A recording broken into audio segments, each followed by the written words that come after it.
Is your life's path pre-written? For millennia, humanity has wrestled with this question. Looking outwards for an answer, we've looked to the stars, to the concept of destiny, to the hand of God, or a supernature force arranging the pieces of our lives on a grand chessboard. We feel the pull of events and wonder who or what is doing the pulling. But what if the most powerful force shaping your destiny isn't in the heavens, but in the hidden depths of your own mind?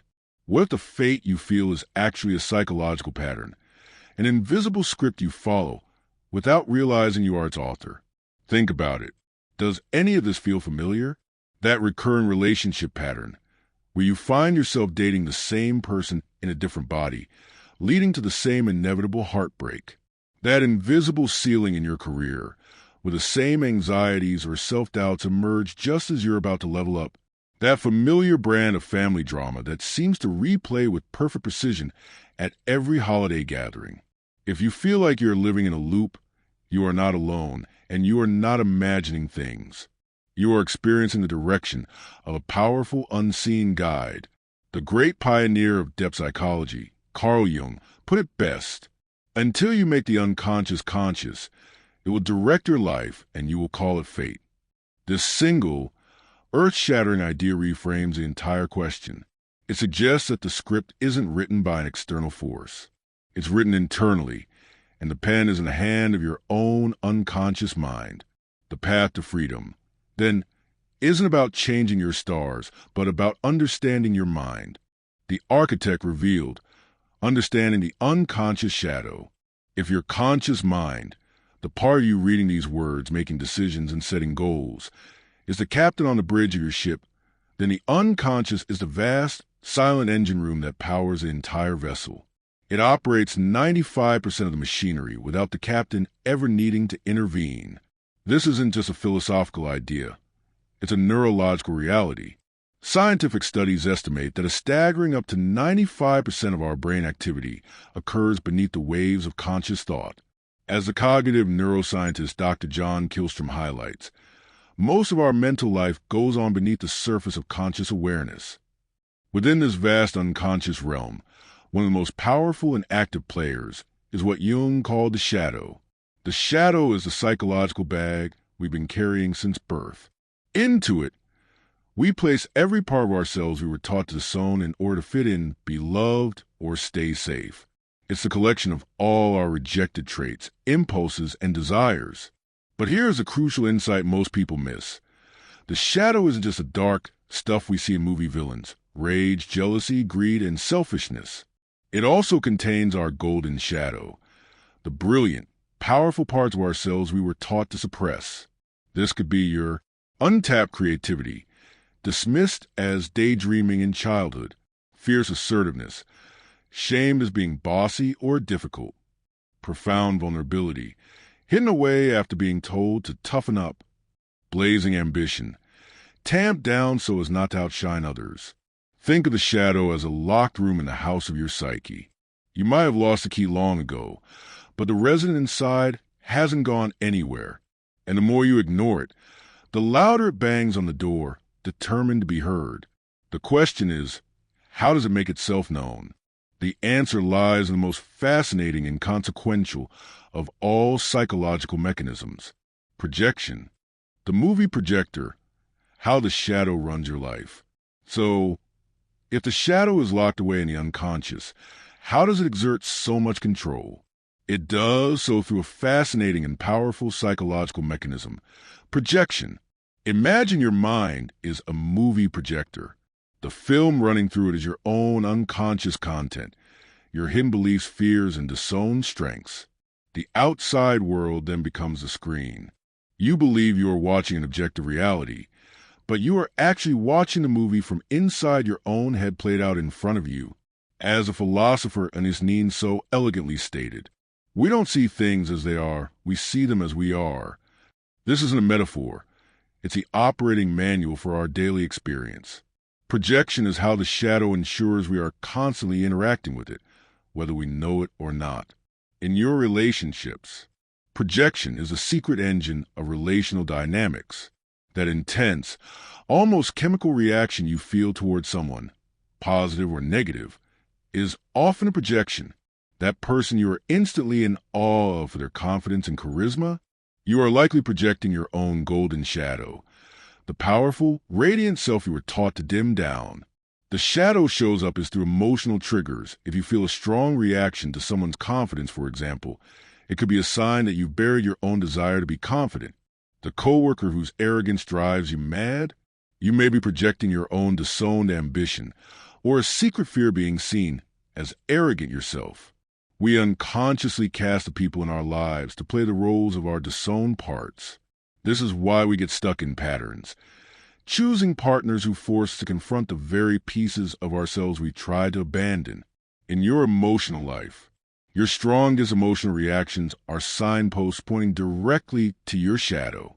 A reaction that is out of proportion to the event is a projection in action. When you feel that surge of rage at a slow driver, that withering judgment for a friend's life choice, or that intense envy over someone's success, stop and ask, is this really about them? The answer is almost always no. You are not reacting to the situation. You are reacting to your shadow, which the situation has just activated. In your fate, this is where it all comes together. If your shadow contained a deep-seated belief that you were not worthy of success, you would project that unworthiness onto the world. You would perceive bosses as dismissive, opportunities as unattainable, and colleagues as threats. You would then act in ways that confirm this reality, subtly sabotaging your own progress and thereby fulfilling a fate you unconsciously wrote for yourself. Taking back the remote, how to change your unconscious script. If our mind is a projector, the path to freedom isn't about trying to scrub the screen.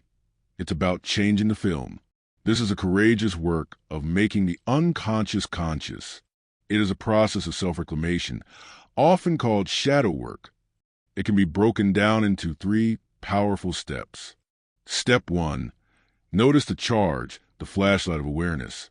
You cannot change what you do not see. The first step is to become a detective of your own inner world. The primary clue is always a strong emotional charge. When you feel a disproportionate surge of anger, judgment, irritation, envy, or even infatuation, that's your signal. Instead of immediately blaming the external trigger, turn the flashlight of your awareness inward. Ask the most important question. Why is this affecting me so intensely? Step 2. Own the trait, withdrawn projection. This step requires honesty and courage. Once you've identified a charged reaction, you must consider how the trait you see in the other person triggering you with strong emotions might also be a part of you. If you judge someone as lazy, ask, where in my life am I being lazy? Or where do I desperately need to rest but won't allow myself to? If you admire someone's freedom, ask, what part of my own freedom have I sacrificed? This is not about blame, but about radical self-ownership. It is the modern application of the ancient wisdom inscribed at the Temple of Apollo at Delphi, a foundation of all philosophy. Know thyself. Socrates. Step 3. Integrate the shadow, finding the gold. The final step is to welcome these lost parts home. The goal is not to eliminate your shadow, but to integrate it, bringing its raw energy into the light of consciousness where it can serve you. Every shadow trait has a gold hidden within it. The rage you've suppressed is the raw energy for passion, boundaries, and justice. The fear you've avoided is a signpost telling you what truly matters to you. The laziness you judge is the key to restorative rest and being, rather than constantly doing. This is a healing journey of becoming whole. It is, as the poet Rumi so beautifully wrote, a process of letting the light in through our deepest wounds. The wound is the place where the light enters you. Rumi. From autopilot to architect, we are not passive victims of a predetermined fate written in the stars. We are, for the most part, living out a script written by our own unconscious mind. And the script can be changed. By understanding the power of our shadow and learning to recognize its projections, we reclaim the pen. We shift from being the actor reading lines on autopilot to becoming the conscious architect of our own lives. The recurring patterns begin to dissolve. Our relationships deepen with authenticity, and invisible walls, reveal themselves that have been mirrors all along. This journey of self-discovery is one of the most rewarding endeavors a person can undertake. It is also profound, challenging, and not always easy to do alone. Unpacking these deep-seated patterns requires a safe, confidential, and non-judgmental space, a place where you can explore your thoughts and feelings without the fear of the very projections you're trying to understand. You don't have to navigate the complex, often turbulent waters of your own unconscious alone. You can have a dedicated and private space to do the work. Begin the journey of reclaiming your script today. Explore the confidential space offered at therapy-chats.com, where it assists you in turning your unconscious patterns into conscious choices. If this video resonated with you, please give a thumbs up and leave your comments below. Please also subscribe our channel name for more insightful videos related to psychology and self-discovery. Thank you so much for watching. I'll see you in the next video.